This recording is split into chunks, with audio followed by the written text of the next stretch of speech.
Assalamu alaikum dear students, welcome to the platform of Nan Academy. I'm your host Mohammad Zulkarnain. तो students आज के इस video के अंदर हम अपनी फर्स्ट ईयर बायोलॉजी की जो हमारी न्यू बुक है उसके चैप्टर नंबर 3 सेल्स एंड सब सेलुलर ऑर्गेनेलिज, इसमें हम नेक्स्ट टॉपिक स्टार्ट करेंगे जिसका टाइटल है प्रोकैरियोटिक एंड यूकैरियोटिक सेल्स। बच्चों ये टॉपिक जो है ये बहुत आसान है, बहुत इंपॉर्टेंट है और आप लोगों को ये टॉपिक जो है अगर मैं कहूँ कि अगर आपके पिछले तमाम लेक्चर्स आप लोगों ने अटेंड किए हैं लिए हैं तो आप लोगों को ये टॉपिक पहले ही आता है। सिर्फ आप लोगों ने टॉपिक को क्या करना है, सुनना है और इनके पॉइंट्स बना लेने हैं बुक के ऊपर ताकि आप लोग इसे एग्जाम में जब ये पूछा जाए तो आप लोग इसे लिख सकें। ठीक है, हमारा टॉपिक बच्चों दो हिस्सों पर मुश्तमिल होगा। मैं आपको बुक से अगर दिखाऊं ना, एक हिस्से में हम बच्चों ये जो थ्योरी वाला पोर्शन जो है जितना भी लिखा हुआ है इस थ्योरी वाले पोर्शन को हम कवर करेंगे और बच्चों सेकंड पोर्शन के अंदर ये जो डिफरेंस है हम इसको कवर करेंगे सेकंड लेक्चर के अंदर। तो बच्चों आए हम लेक्चर का आगाज करते हैं। बच्चों सबसे पहले आपको पता होना चाहिए कि प्रोकैरियोटिक और यूकैरियोटिक सेल्स में सबसे बुनियादी फर्क क्या है। बच्चों जो लफ्ज है ना प्रो कहते हैं बिफोर को। ठीक है बच्चों जो लफ्ज है ना कैरियो लफ्ज निकला है न्यूक्लियस से। किससे निकला है? ठीक है न्यूक्लियस से। आपने पढ़ा होगा कैरियोकाइनेसिस, डिवीजन ऑफ न्यूक्लियस। लेकिन न्यूक्लियस की जो तकसीम है ना इसे कैरियोकाइनेसिस कहते हैं। तो कैरियो लफ्ज न्यूक्लियस के लिए इस्तेमाल होता है। अब बच्चों यू का मतलब होता है ट्रू और कैरियो मतलब न्यूक्लियस। ठीक है, अब बच्चों आमतौर पे ना कॉन्सेप्ट ये है कि हमारे कुछ बहुत ही कदीम बैक्टीरिया जिसे हम आर्किया कहते हैं, क्या कहते हैं बच्चों? आर्किया कहते हैं। अभी बैक्टीरिया बहुत पहले जो थे मौजूद थे, तकरीबन अब से 4 अरब साल पहले, 4 बिलियन ईयर्स अगो। फिर उनके अंदर ना कुछ तब्दीलियां आती गई और उनसे कई तरह के ना स्ट्रक्चर्स बने और जितने भी जानदार आज हम कहते हैं कि उसी ऑर्गेनाली के अंदर तब्दीलियां आने की वजह से वजूद में आए। इस प्रोसेस को हम नाम देते हैं एवोल्यूशन का। किसका नाम देते हैं? एवोल्यूशन का नाम देते हैं। तो बच्चों यहाँ पे जब अलग अलग तरह की चीजें बन रही थी तो यहाँ पे एक स्ट्रक्चर बना जिसे हम कहते हैं न्यूक्लियस। और बच्चों ऐसे जानदार जो कि न्यूक्लियस बनने से पहले के थे उनको हमने नाम दे दिया प्रोकैरियोट्स, और ऐसे जानदार जो कि न्यूक्लियस बनने के बाद के हैं, जो कि न्यूक्लियस बनने के बाद इवॉल्व हुए हैं बच्चों, उन्हें हमने नाम दे दिया यूकैरियोट्स का। तो फिर एक इसकी सादा सी डेफिनेशन ये बनी कि प्रोकैरियोटिक जो है बच्चों ये ऐसे जानदार हैं जिनके अंदर वाज़ेह न्यूक्लियस मौजूद नहीं होगा, और यूकैरियोटिक बच्चों ऐसे जानदार हैं जिनके अंदर वाज़ेह न्यूक्लियस मौजूद होता है। अब अक्सर बच्चे क्या गलती करते हैं, वो ये लिख देते हैं कि प्रोकैरियोट के अंदर न्यूक्लियस ही नहीं होता। बच्चे गलत है, आपने ऐसा नहीं करना। आपने लफ्ज इस्तेमाल करना है नॉट प्रोमिनेंट न्यूक्लियस, ना कि ये इस्तेमाल करें दे डू नॉट हैव न्यूक्लियस, ये गलत हो जाएगा। लेकिन आपने लिखना है दे do not have a prominent nucleus, इनके पास कोई वाज़ेह न्यूक्लियस मौजूद नहीं होता। बच्चों क्यों नहीं होता, हम इसको आए तफसील से हम स्टडी करते हैं। तो सबसे पहले प्रोकैरियोटिक एंड यूकैरियोटिक सेल्स में आपको पता होना चाहिए प्रोकैरियोट्स के अंदर दो तरह के जानदार आते हैं, एक आते हैं बैक्टीरिया और एक आते हैं आर्किया। जो दो जानदार हैं, बैक्टीरिया जो आमतौर पे हमारी बैक्टीरिया पाए जाते हैं, ठीक है, जो नए बैक्टीरिया हैं, और आर्किया बच्चों वो बहुत पुराने बैक्टीरिया जो कि 8 से 4 अरब साल पहले जो दुनिया के अंदर मौजूद थे और साइंटिस्ट के अकॉर्डिंग जिनमें एवोल्यूशन के नतीजा में कई तरह के जानदार बने, बच्चों उन्हें आर्किया कहते हैं। ठीक है, तो ये बच्चों ये प्रोकैरियोटिक सेल्स, प्रोकैरियोटिक सेल्स से मिलकर बने होते हैं, ऐसे सेल्स से मिलकर बने होते हैं जिनमें वाज़ेह न्यूक्लियस मौजूद नहीं होता।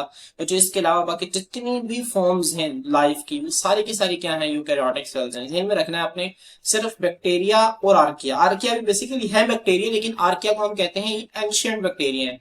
जो लफ्ज है ना बच्चों आर्किया, इसके हवाले से परेशान नहीं होना, ये भी बैक्टीरिया ही है, लेकिन इन्हें हम क्या कहते हैं, दे आर एंशिएंट बैक्टीरिया, ये पुराने बैक्टीरिया। हम इनको डिटेल से इंशाल्लाह चैप्टर नंबर 2 है ना जो हमारा, वहां पे हम तफसील से स्टडी करेंगे।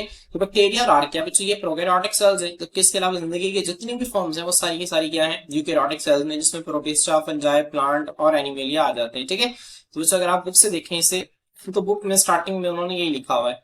अब बच्चों आपने क्या करना है, सिंपल यहाँ से लेकर यहाँ तक जैसा मैंने आपको बताया है, दोनों इसकी हेडिंग दे देंगे आपने, दोनों आप लिख देना है कि बैक्टीरिया आर्की प्रोकैरियोट है, बाकी सारी यूकैरियोट है। जिसके बाद आपने यहाँ से लेकर यहाँ तक सिमिलैरिटीज की हेडिंग देनी है। किसकी हेडिंग देनी है? सिमिलैरिटीज। अब बच्चों हमने देखना है कि प्रोकैरियोटिक और यूकैरियोटिक सेल्स के दरमियान वो कौन कौन सी चीजें हैं जो कि सेम है, फिर आपने ये लाइन नहीं करनी। ठीक है, हमने देखना है कि कौन कौन सी चीजें सेम है। तो स्टूडेंट्स आए हम सिमिलैरिटीज को देखते हैं कि प्रोकैरियोटिक और यूकैरियोटिक सेल्स में कौन कौन सी चीजें सिमिलर है, एक जैसी है। तो सबसे पहले देखें, both prokaryotic and eukaryotic cells have DNA as their genetic material. बच्चों दोनों के पास डीएनए मौजूद होता है वरासती मादे के तौर पर, जो कि उनकी तमाम बॉडी एक्टिविटीज को कंट्रोल करता है। अब बच्चों प्रोकैरियोट्स के अंदर भी डीएनए मौजूद होता है, यूकैरियोट्स के अंदर भी डीएनए मौजूद होता है। अब जो यूकैरियोटिक सेल का डीएनए है ना, अगर मैं यहाँ पे एनिमल सेल ड्रॉ करूँ तो यूकैरियोटिक सेल का बच्चों डीएनए है वो उसके न्यूक्लियस के अंदर पड़ा होता है। वो कहाँ पे मौजूद होता है? न्यूक्लियस के अंदर मौजूद होता है। जबकि अगर बच्चों मैं प्रोकैरियोटिक की बात करूं, बल्कि मैं आपको डायग्राम से यहाँ से दिखाऊं, तो बच्चों ये इसका डीएनए पड़ा हुआ है। इसका डीएनए देखें यहाँ पे आपको नजर आ रहा है, सारा इसका डीएनए धागे नुमा स्ट्रक्चर जो आपको नजर आ रहा है। जो इसके बाद कोई खास मेम्ब्रेन नहीं होती, कोई खास दीवार नहीं होती। जिस तरह यूकेरियोटिक सेल के अंदर न्यूक्लियस के बाहर एक न्यूक्लियर एनवेलप थी ना, इस तरह यहाँ पे इसके कोई भी न्यूक्लियर एनवेलप मौजूद नहीं होती। और बच्चों हम कहते हैं कि ये जो है, इसी वजह से हम इसे कहते हैं कि इसके अंदर प्रोमिनेंट न्यूक्लियस मौजूद नहीं होता। क्यों? क्योंकि इसके पास इसके कोई दीवार मौजूद नहीं है, कोई ऐसे स्ट्रक्चर मौजूद नहीं है जो कि इसको बाकी साइटोप्लाज्म से अलग कर रही है। ठीक है, ये साइटोप्लाज्म का एक हिस्सा ही हमें मालूम होता है। तो बच्चों इसके कोई दीवार मौजूद नहीं होती, जिस वजह से हम कहते हैं कि प्रोमिनेंट नहीं है। मेरा डीएनए इसी के अंदर भी मौजूद होता है। ठीक है, तो बच्चों दोनों के अंदर डीएनए मौजूद होता है। और डीएनए क्या काम करता है? विरासती मादे के तौर पर काम करता है। बच्चों both have plasma membrane as their coverings. तो प्लाज्मा मेम्ब्रेन या फिर सेल मेम्ब्रेन, बात एक ही है। दोनों में प्लाज्मा मेम्ब्रेन या सेल मेम्ब्रेन जो है कवरिंग के तौर पर होती है। अब जाहिर सी बात है, प्रोकैरियोटिक सेल के अंदर भी प्लाज्मा मेम्ब्रेन होती है और यूकेरियोटिक सेल के अंदर भी होती है। ठीक है, अब अगर आप यूकेरियोटिक सेल के अंदर बात करें तो एनिमल सेल्स की आउटर बाउंड्री प्लाज्मा मेम्ब्रेन है। प्लांट सेल की बात करें तो प्लांट सेल में प्लाज्मा मेम्ब्रेन से बाहर सेल वॉल होती है। फंजाई की बात करें, उनमें प्लाज्मा मेम्ब्रेन से बाहर सेल वॉल होती है। बैक्टीरिया में भी प्लाज्मा मेम्ब्रेन से बाहर सेल वॉल होती है। ठीक है, तो सारी चीजें मैं आपको बता रहा था कि आप लोगों के पिछले ऑर्गेनाइज के कॉन्सेप्ट जो है ना, बेसिक बेसिक से कॉन्सेप्ट वो रिवाइज होते रहे। नेक्स्ट देखें, both have ribosomes for protein synthesis. बच्चों दोनों के पास राइबोसोम्स होते हैं। प्रोकैरियोटिक सेल्स के राइबोसोम साइज में छोटे होते हैं, यूकैरियोटिक राइबोसोम्स जो हैं वो साइज में बड़े होते हैं। इनका साइज कितना होता था? 70s, याद है ना? 70s सेडिमेंटेशन रेट, इसे एस सेडबर्ग कहते हैं। मैं इसको आगे भी मैं आपको थोड़ा सा बताऊंगा इसके बारे में। और यूकैरियोटिक सेल्स का साइज कितना होता था? 80s। कितना होता था बच्चों? 80s होता था। ठीक है, इसको आपने ध्यान में रखना है। दोनों के अंदर राइबोसोम्स प्रोटीन सिंथेसिस करते हैं, बस इसके राइबोसोम साइज में छोटे होते हैं, इसके राइबोसोम साइज में बड़े होते हैं। तो बच्चों अगर आपसे पूछ ले पेपर में कि सिमिलैरिटीज लिखें प्रोकैरियोटिक और यूकैरियोटिक सेल्स में, तो आप लोगों ने ये सिमिलैरिटीज लिख देनी है। ठीक है, बच्चों इसके बाद आपकी बुक के अंदर जो नीचे लिखा हुआ है ना, ये वाला जो पैराग्राफ है, आप यहाँ पे देखें बच्चों, यहाँ पे आप हेडिंग देंगे कैरेक्टरिस्टिक्स ऑफ प्रोकैरियोटिक सेल्स। यहाँ पे प्रोकैरियोटिक सेल्स के ना कैरेक्टर्स बयान किए हुए हैं कुछ इंपॉर्टेंट। हम कुछ कैरेक्टर्स को इधर पढ़ लेंगे और इनकी मजीद डिटेल हम चैप्टर नंबर 2 के अंदर जो बैक्टीरिया को पढ़ेंगे ना तफसील से, वहां पे भी हम इसको पढ़ेंगे। तो बच्चों प्रोकैरियोटिक सेल्स के कैरेक्टर्स क्या है, मतलब बैक्टीरिया के कैरेक्टर्स हम पढ़ रहे हैं। बच्चों आपने इसके ना हेडिंग्स बना के लिखना है, जिस तरह से मैंने यहाँ पे हेडिंग्स बनाई हुई है ना, बिल्कुल इसी तरह से आप लोगों ने भी क्या करना है, बुक के ऊपर हेडिंग्स बना लेनी है और फिर अपने इस टॉपिक को लिखना है। बच्चों सबसे पहले आप हेडिंग बनाएंगे सिंपलर ऑर्गेनिज्म। सिंपलर ऑर्गेनिज्म मतलब बच्चों सादा जानदार। जो प्रोकैरियोटिक सेल्स है ना बच्चों, मच सिंपलर, बहुत सादा होते हैं than eukaryotic ones, eukaryotic cells की निस्बत। ठीक है, वंस का मतलब होता है एक, मतलब जो एक यूकैरियोटिक सेल है ना उसकी निस्बत जो प्रोकैरियोटिक सेल है वो बहुत ही सादा होता है। बच्चों क्या वजह आखिर इसकी? प्रोकैरियोटिक सेल के अंदर कोई मेम्ब्रेन बाउंडेड ऑर्गेनेली मौजूद नहीं होती। अब इतनी कॉम्प्लेक्स मेम्ब्रेन बाउंडेड ऑर्गेनेलीज है, कोई भी इनके अंदर मौजूद नहीं होते हैं, सादा ही हुए ना। इसके अंदर न्यूक्लियस ही नहीं है। ठीक है, न्यूक्लियस की कोई दीवार ही नहीं है। ये बात समझ में आ रही है? सिंपल डीएनए जो है वो साइटोप्लाज्म के अंदर पड़ा हुआ है, सादा हुए, इसके राइबोसोम साइज में छोटे होते हैं। ठीक है, तो इस वजह से ये क्या है, मच सिंपलर होते हैं, बहुत ज्यादा सादा होते हैं किसी यूकैरियोटिक सेल से। बच्चों नेक्स्ट आप हेडिंग देंगे साइज की। प्रोकैरियोटिक सेल का साइज बच्चों यूकैरियोटिक सेल के साइज से 10 गुना छोटा होता है। मेरे साथ दोबारा रिपीट करें, प्रोकैरियोटिक सेल, ये जो बैक्टीरिया और आर्किया के जो सेल्स हैं बच्चों, इनका साइज 10 गुना छोटा होता है यूकैरियोटिक सेल से। तो बच्चों most prokaryotic cells range from 2 to 8 micrometre in length. अब बच्चों एमसीक्यूज आपने ध्यान में रखना है, ज्यादातर प्रोकैरियोटिक सेल्स का साइज कितना होता है? 2 से 8 माइक्रोमीटर होता है लेंथ में। अब बच्चों हम ना आगे जब डिफरेंस पढ़ेंगे ना, यहाँ पे मैं आपको दिखा भी देता हूँ। अच्छा, जब यहाँ पे हम डिफरेंस पढ़ेंगे ना, ये वाला डिफरेंस, तो यहाँ पे बच्चों हम साइज का पढ़ेंगे प्रोकैरियोटिक का 1 to 10 माइक्रोमीटर।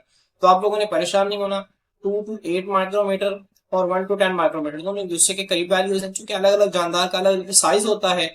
ठीक है, इसी वजह से उन्होंने यहाँ पे अलग अलग थोड़ा सा बस फर्क आ रहा है, 1 to 10 माइक्रोमीटर, 2 to 8 माइक्रोमीटर। ठीक है, आप दोनों के ध्यान में रखेंगे, डिफरेंस के अंदर 1 to 10 माइक्रोमीटर लिखा हुआ है, थ्योरी के अंदर 2 to 8 माइक्रोमीटर लिखा हुआ है। तो आप लोग दोनों को ध्यान में रखें। लेकिन जब आपसे ये क्वेश्चन आएगा ना कि ज्यादातर प्रोकैरियोटिक सेल्स का साइज कितना होता है, तो आप लोगों ने 2 to 8 माइक्रोमीटर लिखना है, क्योंकि बुक की लाइन को आप लोगों ने फॉलो करना है। जो बुक में लिखा हुआ है, बुक की लाइन के अंदर लिखा हुआ है, वही आपने एमसीक्यू को टिक करना है। ठीक है, आपने इस पॉइंट को ध्यान में रखना है। Also about 1/10 of the size of typical eukaryotic cell। और ये जो साइज है ना, ये आम यूकैरियोटिक सेल से 1/10 होता है। 1/10 मतलब बच्चों उसका जो साइज है ना, उसका 1/10 मतलब 10वां हिस्सा, 10 गुना छोटा होता है प्रोकैरियोटिक सेल यूकैरियोटिक सेल से। तो बच्चों आप लोगों ने इसको ध्यान में रखना है। इसके साइज की हेडिंग हो गई। बच्चों नेक्स्ट आप हेडिंग देंगे न्यूक्लियोइड की। किसकी हेडिंग देंगे? न्यूक्लियोइड की। बच्चों न्यूक्लियोइड जो है वो क्या होता है, मैं आप लोगों को दोबारा जो है बुक से डायग्राम से दिखा देता हूँ। तो देखिए आप लोगों को यहाँ पे नजर आ रहा है, जो इसका डीएनए जो है न्यूक्लियस के सेंटर में पड़ा होता है। ठीक है, अब देखिए ये सेंटर में भी हो सकता है और सेंटर से थोड़ा सा आगे पीछे भी हो सकता है, क्योंकि इसकी कोई दीवार तो है नहीं जो कि उसे एक जगह पे रखेगी। तो इसका डीएनए सेंटर में भी हो सकता है और सेंटर से आगे पीछे भी हो सकता है एक। और बच्चों दूसरा आपने ध्यान रखना है, इसका डीएनए जो है वो ज्यादा बड़ा नहीं होता है, इसका डीएनए साइज में भी छोटा होता है। अगर हम ह्यूमन सेल्स की बात करें तो ह्यूमन सेल्स के अंदर 46 क्रोमोसोम्स हैं, बच्चों इनके पास एक ही क्रोमोसोम होता है। क्या होता है? एक ही क्रोमोसोम, और उसी का डीएनए जो है यहाँ पे बिखरा होता है। तो इनका डीएनए भी कम होता है और बच्चों को सेंटर में या सेंटर से थोड़ा सा आगे पीछे भी हो सकता है। तो बच्चों ये जो स्ट्रक्चर है ना यहाँ पे आपने जो डीएनए का नजर आता है बच्चों, इसे हम किसका नाम देते हैं? हम नाम देते हैं न्यूक्लियोइड का। न्यूक्लियोइड का मतलब होता है न्यूक्लियस लाइक, मतलब न्यूक्लियस नहीं है, न्यूक्लियस की तरह का एक स्ट्रक्चर है। इसी वजह से बच्चों हम यहाँ पे ये कहते हैं कि इनके अंदर न्यूक्लियस मौजूद नहीं होता। ये गलत है कहना, क्योंकि ठीक है, क्योंकि न्यूक्लियस की तरह का एक स्ट्रक्चर तो मौजूद है ना। तो हम यहाँ पे ज्यादा बेटर आपके पास ये है कि आप यहाँ पे ये लफ्ज इस्तेमाल करें कि दे do not have a prominent nucleus. तो ये ज्यादा बेटर टर्मिनोलॉजी है जिनको आप इस्तेमाल कर सकते हैं। ठीक है, तो बच्चों देखिए prokaryotic cell lacks a nucleus, एक प्रोकैरियोटिक सेल के पास न्यूक्लियस नहीं होता। The much less extensive DNA, बच्चों मच लेस एक्सटेंसिव का क्या मतलब होता है? एक्सटेंसिव का मतलब होता है फैला हुआ, लेस कहते हैं कम को, मच कहते हैं बहुत। आप इनका जो डीएनए है वो बहुत कम फैला हुआ होता है। इसका मतलब क्या बच्चों? इसका मतलब ये है कि उनका डीएनए साइज में छोटा होता है। समझ आ रही है? उसका डीएनए क्या होता है? साइज में छोटा होता है, उसका डीएनए कम होता है प्रोकैरियोटिक सेल का। Is present in the more, ज्यादा, और लेस या कम central region known as nucleoid. अब जिसका मतलब क्या है अब यहाँ पे देखें ना, तो इनका डीएनए जो है ये मच लेस एक्सटेंसिव है, मतलब बहुत ही कम फैला हुआ इसका डीएनए है। मच लेस एक्सटेंसिव का क्या मतलब हो गया? बहुत ही कम फैला हुआ इसका डीएनए बच्चों, जो कि सेंटर में, ज्यादा सेंटर में भी हो सकता है, कम सेंटर में भी हो सकता है। हो सकता है कि न्यूक्लियोइड यहाँ पे आगे आ जाए, ठीक है, तो ये फिर सेंटर में कम हो जाएगा। अगर ये पीछे चला गया तो ये मोर सेंटर है। ठीक है, तो इस पॉइंट को आपने ध्यान में रखना है। जो बुक की लाइन है ना कि the much less extensive DNA, जो इसका बहुत ही कम फैला हुआ डीएनए है प्रोकैरियोटिक सेल का, इज ठीक है, इज प्रेजेंट इन द मोर और लेस सेंट्रल रीजन। वो सेंट्रल रीजन पे ज्यादा या कम मौजूद हो सकता है, जिसे हम न्यूक्लियोइड कहते हैं, न्यूक्लियस लाइक कहते हैं। क्लियर? तो आप लोगों ने इसकी हेडिंग बनानी है बच्चों। नेक्स्ट आप हेडिंग देंगे मेम्ब्रेन बाउंडेड ऑर्गेनेलिस की। किसकी हेडिंग देंगे? Membrane bounded organelles. अब बच्चों आपको पता है कि प्रोकैरियोट और यूकैरियोट के दरमियान एक फर्क ये होता है कि प्रोकैरियोट्स के अंदर मेम्ब्रेन बाउंडेड ऑर्गेनेलिस मौजूद नहीं होती। कोई प्रोकैरियोट के अंदर ऐसी ऑर्गेनेली नहीं होती जिससे कि मेम्ब्रेन लिपटी हुई हो। तो देखिए prokaryotic cell also lacks other membrane bounded organelles. एक प्रोकैरियोटिक सेल के अंदर मेम्ब्रेन से लिपटी हुई ऑर्गेनेलिस भी नहीं होती। जैसा कि बच्चों मेम्ब्रेन से लिपटी हुई कौन कौन सी ऑर्गेनेलिस हमने पढ़ी? काफी सारी ऑर्गेनेलिस पढ़ी। यहाँ पे कुछ के नाम लिखे, endoplasmic reticulum, mitochondria, chloroplast, Golgi apparatus, lysosomes, peroxisomes etcetera. ठीक है, अब बच्चों लाजमी नहीं है कि आप लोगों ने रट्टा लगाना है, इन्हें इनके नाम याद रखने हैं। आप लोगों ने सिंपल कोई भी ऑर्गेनेली मेम्ब्रेन बाउंडेड हो जो कि आपके ज़हन में, आप यहाँ पे वो भी लिख सकते हैं। ठीक है, तो इनके बजाय बताने का मकसद ये है कि यहाँ पे कोई मेम्ब्रेन बाउंडेड ऑर्गेनेली मौजूद नहीं होती। तो इसके बाद जो अगला आपने हेडिंग बनानी है, that is the absence of cytoskeleton. उनके पास साइटोस्केलेटन भी मौजूद नहीं होता। आपको पता है ना साइटोस्केलेटन 3 किस्म के फाइबर्स से मिलकर बना होता है, माइक्रोट्यूब्यूल्स, माइक्रोफिलामेंट्स और इंटरमीडिएट फिलामेंट्स। तो बच्चे यहाँ पे वो तीनों ही नहीं होते। तो entire cytoplasm of prokaryotic cell is one unit. जितना भी साइटोप्लाज्म है प्रोकैरियोटिक सेल का वो एक ही यूनिट है, एक ही इकाई है। अगर बच्चों यूकैरियोटिक सेल देखे ना तो सेल के अंदर साइटोप्लाज्म अलग होता है, न्यूक्लियस अलग होता है। मतलब जो साइटोप्लाज्म है ना एक हिस्सा नहीं होता। न्यूक्लियस जो सेल के अंदर जो चीज पड़ी हुई है ना सारे, इसके दो हिस्से हैं, एक साइटोप्लाज्म एक न्यूक्लियस। तो जो यहाँ पे क्या है, जो भी साइटोप्लाज्म है ना वो मुकम्मल यूनिट है उसका। ठीक है, with no internal support structures, और उनके अंदर किसी भी किस्म का कोई भी सहारा देने के लिए स्ट्रक्चर्स मौजूद नहीं होते। ठीक है, तो सेल को सपोर्ट देने के लिए किसी भी किस्म का कोई भी स्ट्रक्चर मौजूद नहीं होता। अगर आप यूकैरियोटिक सेल की बात करें तो वहां पे माइक्रोट्यूब्यूल्स, माइक्रोफिलामेंट्स, इंटरमीडिएट फिलामेंट मौजूद होते थे, जो कि बच्चों क्या करते थे, सेल को सपोर्ट प्रोवाइड करते थे। तो आप लोगों ने इन चीजों को ध्यान में रखना है। नेक्स्ट हमारे पास बच्चों नेक्स्ट पॉइंट है, that is the size of ribosomes. अब देखिए आपको पता है कि प्रोकैरियोटिक सेल जो है इसमें राइबोसोम्स का साइज क्या होता है? छोटा होता है। अब देखिए यहाँ पे बच्चों ribosomes are present in prokaryotic cell but these are smaller in size in those of eukaryotic cell. Ribosomes जो है वो प्रोकैरियोटिक सेल के अंदर भी मौजूद होते हैं बच्चों, लेकिन इनका साइज जो है वो यूकैरियोटिक सेल की निस्बत छोटा होता है। अब बच्चों इसके साइज को मेजर करने के लिए हम एक यूनिट इस्तेमाल करते हैं जिसे हम कहते हैं स्वेटबर्ग। अब बच्चों स्वेटबर्ग को आसान जुबान में समझने के लिए, आसान जुबान में समझने के लिए अब ये समझें, ठीक है, किसी को अगर समझाना हो ना स्वेटबर्ग क्या है, बच्चों एक स्पीड है। कौन सी स्पीड है? नीचे बैठने की स्पीड है। जब हम सेंट्रीफ्यूग करते हैं, मैंने आप लोगों को जब राइबोसोम्स का टॉपिक पढ़ाया था वहां पे मैंने इसका मुकम्मल कॉन्सेप्ट दिया था। जब हम सेल्स को हाई स्पीड पे घुमाते हैं बच्चों, तो आपको पता है कि जो वजनी चीज होती है वो नीचे बैठ जाती है, जो हल्की चीज होती है वो ऊपर आ जाती है। अब बच्चों जो वजनी चीज जिस स्पीड से नीचे बैठती है ना, वो जो स्पीड है बच्चों, उस स्पीड को हम स्वेटबर्ग से मेजर करते हैं। किससे मेजर करते हैं? स्वेटबर्ग से मेजर करते हैं। अब बच्चों मुझे बताएं कि भारी चीज है, एक वजनी चीज है, बड़ी चीज है, भारी चीज है, तो वो जाहिर सी बात है ज्यादा स्पीड से नीचे बैठेगी, जबकि हल्की चीज है तो वो कम स्पीड से नीचे बैठेगी। अब मुझे बताएं कि जिसकी स्पीड ज्यादा होगी उसकी, ठीक है, उसकी जो जाहिर सी बात है इसकी स्पीड ज्यादा होगी तो इसकी स्वेटबर्ग वैल्यू भी ज्यादा होगी। ऐसे ही है ना, इसका साइज बड़ा है, इसकी स्पीड ज्यादा है तो इसका स्वेटबर्ग वैल्यू भी ज्यादा होगी। जिसका साइज छोटा है बच्चों, वो कम स्पीड से नीचे बैठेगी तो उसकी स्वेडबर्ग की वैल्यू भी क्या होगी, कम होगी। तो बच्चों यहाँ पे यही है, वो कहता है स्वेडबर्ग वैल्यूज क्या है, सेडिमेंटेशन रेट, रेट कहते हैं स्पीड को, सेडिमेंटेशन मतलब नीचे बैठने की जो स्पीड है, नीचे कहाँ पे बैठते हैं, सेंट्रीफ्यूग मशीन जिसमें हम इनको घुमा रहे होते हैं। इसका सारा कॉन्सेप्ट मैंने आपको राइबोसोम्स वाला टॉपिक में दिया था। ठीक है, तो बच्चों सेडिमेंटेशन रेट्स जो है ना, स्वेडबर्ग वैल्यूज जो सेडिमेंटेशन रेट्स हैं of the smaller and larger subunits of ribosomes of prokaryotic cell at 30s and 50s respectively। अब जो आपको पता है कि राइबोसोम के दो सब यूनिट्स होते हैं, एक होता है लार्जर सब यूनिट, एक होता है स्मॉलर सब यूनिट। अब जो लार्जर सब यूनिट अलग, अब आपको पता है कि आमतौर पे दोनों सब यूनिट्स है ना जो इस साइटोप्लाज्म में अलग अलग पड़े होते हैं, जब इन्होंने प्रोटीन्स बनानी है तब ये दोनों इकट्ठे होते हैं, वैसे ही अलग अलग पड़े होते हैं। अब बच्चों जो लार्जर सब यूनिट है ना, जो वो जिस स्पीड से नीचे बैठते हैं जब हम उसको मेजर करते हैं तो बच्चों को कितनी आती है, वो आती है 50s। जबकि जो स्मॉलर सब यूनिट की स्पीड है बच्चों को कितनी आती है, दैट इज द 30s। तो आपने इसको ध्यान में रखना। अब बच्चों जब इन दोनों को मिलाएंगे, अब इन दोनों को मिला के जब एक राइबोसोम के दोनों सब यूनिट्स आपस में अटैच होते हैं तो पूरा राइबोसोम किस स्पीड के साथ नीचे बैठता है, तो बाहिर ऐसा लगता है कि 50s और 30s 80s होना चाहिए बच्चों, जबकि असल में ऐसा नहीं होता है। इसका साइज क्या होता है बच्चों, 70s होता है। ये 70s स्पीड के साथ नीचे बैठते हैं। और ये भी मैंने आप लोगों को राइबोसोम्स वाला टॉपिक में पढ़ाया था कि इन दोनों का जो सम है ना वो बराबर नहीं आता उसके, मतलब 50+30 जो है वो 70s के बराबर, यहाँ पे 80 आना चाहिए लेकिन 80 नहीं होता, बल्कि क्या होता है 70 होता है। इसकी मिसाल मैंने आपको दी थी, जब मेरे पास अगर पेन है और पेन का एक कैप है, मैं इस पेन की लेंथ मेजर करूं, फर्स्ट लेंथ जो है उसकी 3 इंच है, कैप की लेंथ है 1 इंच। और जब कैप मैं इसके ऊपर चढ़ा दूंगा तो उसकी लेंथ उतनी नहीं रहेगी। मैं ऐसे नहीं कह सकता 3 × 1 4, क्योंकि उसके कुछ हिस्से ने ओवरलैप कर लिया। क्या कर लिया बच्चों, ओवरलैप कर लिया है। ठीक है, तो अब उसकी लेंथ वो नहीं रहेगी, बल्कि उससे क्या होगी, कम होगी थोड़ी सी। तो बच्चों मैंने आपको समझाने के लिए मिसाल दी थी, तो वही मिसाल मैंने आप लोगों को दोबारा दे दी है। तो आप लोगों ने यहाँ पे चीजों को ध्यान में रखना है कि जो स्वेडबर्ग वैल्यू सेडिमेंटेशन रेट है स्मॉलर सब यूनिट का कितना होता है। ठीक है, स्मॉलर सब यूनिट का क्या है बच्चों, 30s है, लार्जर सब यूनिट का क्या है 50s है, और पूरे प्रोकैरियोटिक राइबोसोम का क्या है 70s है। जबकि बच्चों अगर आप यूकैरियोटिक राइबोसोम की बात करें तो यूकैरियोटिक राइबोसोम का, ठीक है, जो सेडिमेंटेशन रेट है ना वो इससे डिफरेंट होता है। क्या डिफरेंट होता है बच्चों, मैं आपको बता देता हूँ। जो लार्जर सब यूनिट का होता है वो होता है 60s, कितना होता है बच्चों 60s। स्मॉलर सब यूनिट का कितना होता है 40s, कितना होता है बच्चों 40s। और दोनों को मिलाकर कितना होता है बच्चों 80s। ठीक है, क्या होता है बच्चों 80s। तो आप लोगों ने इसको आसान जुबान में याद रख लेना है बच्चों, सिंपल।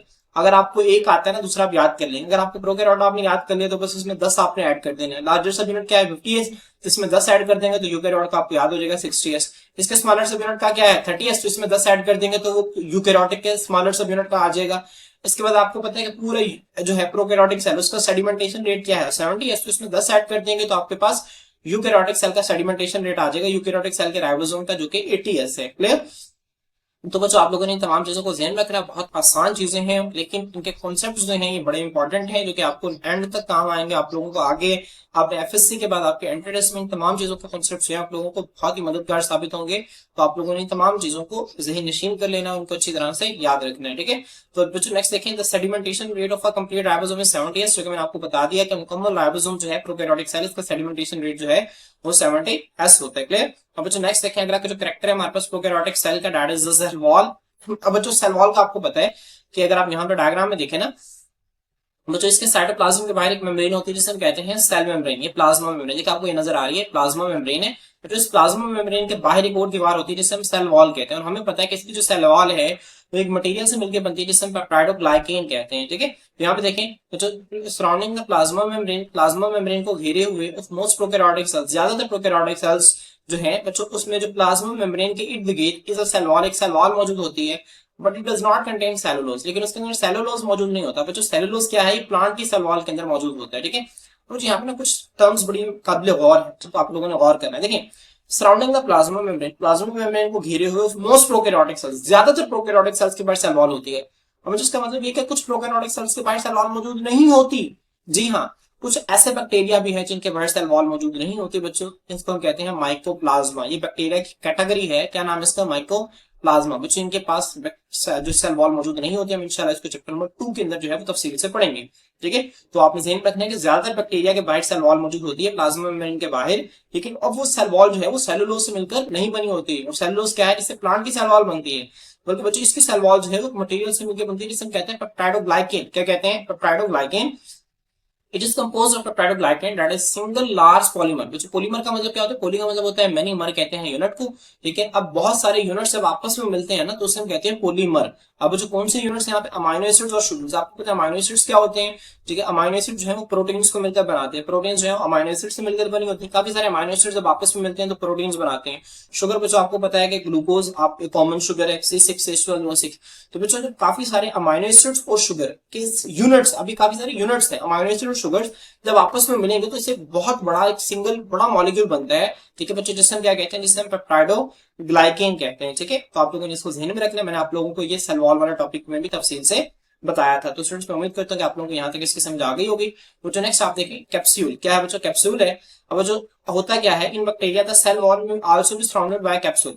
बच्चों बैक्टीरिया में क्या होता है, क्योंकि बैक्टीरिया एक यूनिसेलुलर जानदार है, तो बच्चों उसकी सेल वॉल के बाहर ना एक और प्रोटेक्टिव कवरिंग होती है जिसे हम कैप्सूल का नाम देते हैं। किसका नाम देते हैं, कैप्सूल का नाम देते हैं। यहाँ पे बच्चों अगर आप यहाँ पे मैं इसको रेज करूं तो यहाँ पे आप देखें इसे देखिए आपको नजर आ रहा है, ये अंदर वाली प्लाज्मा मेम्ब्रेन है, प्लाज्मा मेम्ब्रेन के बाहर सेल वॉल है, सेल वॉल के बाहर आप देखें बच्चों यहाँ पे आपको एक नजर आ रहा है कैप्सूल। क्या नजर आ रहा है बच्चों, आप इसे देखेंगे ना, ये दिस इज द कैप्सूल। तो कैप्सूल बच्चों एक प्रोटेक्टिव कवरिंग है जो कि सेल वॉल के गिर्द मौजूद होती है बैक्टीरिया के अंदर। इसके अलावा बच्चों कैप्सूल के बाहर ना यहाँ पे आपको नजर आ रहा है, देखें ये आपको नजर आ रहा है फिंगर लाइक प्रोजेक्शंस निकली हुई हैं। इन फिंगर लाइक प्रोजेक्शंस को हम नाम देते हैं पिलाय का। किसका नाम देते हैं, पिलाय का नाम देते हैं। तो ये भी इसके अंदर मौजूद होते हैं, ठीक है। हम दोनों को तफसील से डिस्कस करते हैं।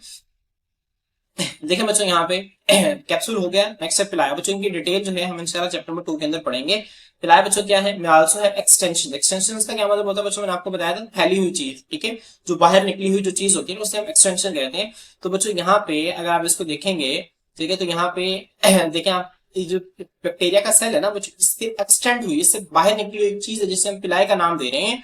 तो बच्चों पिलाई क्या काम करती है, बैक्टीरिया को अटैच करवाते हैं किसी खास सरफेस के साथ में। बैक्टीरिया की जो अटैचमेंट है इसके लिए कौन रिस्पॉन्सिबल होते हैं बच्चों, इसके लिए पिलाए रिस्पॉन्सिबल होते हैं। तो आपने इसको ज़हन में रखना है। बच्चों पिलाए प्लूरल है, इसको सिंगुलर को हम पिल्लस कहते हैं, ठीक है।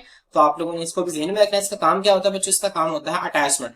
बाकी इसके अलावा और भी इसके काम होते हैं जिनको हम इंशाल्लाह चैप्टर नंबर 2 के अंदर तफसील से पढ़ेंगे। नेक्स्ट हमारे पास बच्चों है प्रोकैरियोटिक फ्लैजेला। और जो आपको पता है कि जो प्रोकैरियोट का फ्लैजेला है, ठीक है, फ्लैजेला आपको मैंने आपको इससे पिछले लेक्चर के अंदर तफसील से पढ़ाया।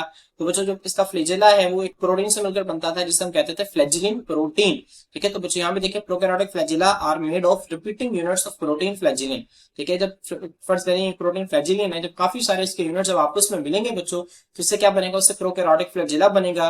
And they do not contain microtubule triplets. तो बच्चों इनके अंदर माइक्रोट्यूब्यूल के ट्रिप्लेट्स मौजूद नहीं होते, जो कि किसमें मौजूद होते थे, जो कि मौजूद होते थे सेंट्रियोल्स के अंदर। और बच्चों को जो सेंट्रियोल्स है ना वो फिर आगे क्या बनाते थे, वो फ्लैजेला बनाते थे, ठीक है। लेकिन यहाँ पे बच्चों जो फ्लैजेला है ना वो फ्लैजिलिन बना रहे हैं। कौन बना रहे हैं, फ्लैजिलिन बना रहे हैं। फ्लैजिलिन क्या है, एक प्रोटीन है, ठीक है, जो कि बार बार रिपीट होके प्रोकैरियोटिक फ्लैजेला बनाती है। जबकि यूकैरियोटिक फ्लैजेला जो है उसको सेंट्रियोल्स बनाते हैं जिनके अंदर ट्रिप्लेट्स मौजूद होते हैं माइक्रोट्यूब्यूल्स के। 3 माइक्रोट्यूब्यूल का एक जोड़ा मौजूद होता है। और इससे कितने ट्रिपलेट्स होते हैं बच्चों, 9 ट्रिपलेट्स मौजूद होते हैं। तो आप लोगों ने इसको भी ध्यान में रखना है। क्लियर बच्चों, इंपॉर्टेंट और आसान चीजें थी जो कि मैंने आप लोगों को यहाँ तक बता दें। नेक्स्ट सेकंड बच्चों लास्ट पॉइंट है हमारा कैरेक्टरिस्टिक्स ऑफ प्रोकैरियोटिक सेल के अंदर। ये क्या बच्चों, सेल डिवीजन। अब सेल की तकसीम, अब बच्चों प्रोकैरियोटिक सेल के अंदर जो सेल है वो खास प्रोसेस के जरिए तकसीम करते हैं जिसे हम कहते हैं बाइनरी फिशन। जबकि यूकैरियोटिक सेल्स के अंदर बच्चों हमारे पास फिनोमिना होते हैं माइटोसिस और मियोसिस। बच्चों बाइनरी फिशन में क्या होता है, आमतौर पे एक बैक्टीरिया है, आप लोगों ने अपनी मैट्रिक के अंदर पढ़ा हुआ है। एक बैक्टीरिया बच्चों ये क्या करता है, सिंपल अपने डीएनए को रेप्लिकेट करता है। इसका डीएनए इधर आ गया, इसका डीएनए इधर आ गया। उसके बाद बच्चों क्या होता है, दरम्यान से जो सेल है ना अंदर की तरफ धंसना शुरू हो जाता है इस तरह से। बात समझ में आ रही, दरम्यान से सेल इस तरह से अंदर की तरफ धंसना शुरू होता है।